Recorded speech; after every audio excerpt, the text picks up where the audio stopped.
Penumpang KMP Misima yang diketahui bernama Tuo, berumur 31 tahun warga kota Kendari nekat melompat dari atas kapal.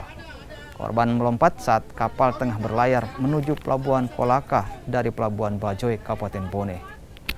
Upaya pencarian yang dilakukan tim SAR gabungan dan TNI AL bahkan membuahkan hasil. Kepala Pos SAR Kolaka Zulkifli mengatakan korban ditemukan selamat setelah berenang bypass Kecamatan Wudelako, Kabupaten Kolaka. Informasi tentang korban diperoleh dari warga setempat saat tim SAR gabungan sedang melakukan pencarian. Usai pemeriksaan kesehatan, korban dikembalikan ke pihak keluarga.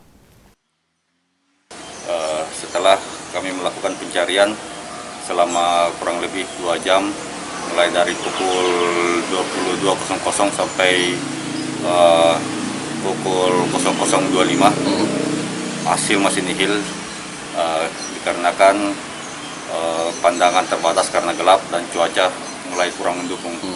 Dan keesokan harinya kami melanjutkan pencarian dimulai pukul 7.00 bersama unsur TNI, Polri, KPLP, dan IRG Antam.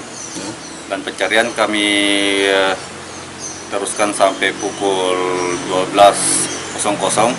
Dan setelah pencarian kami mendapatkan informasi di lapangan bahwa korban telah diketemukan. Setelah mendapat informasi tersebut, kami meng-cross-check ke lapangan dan benar adanya korban telah diketemukan oleh warga. Dan menurut informasi korban berenang ke darat dan tiba di darat pada pukul 5.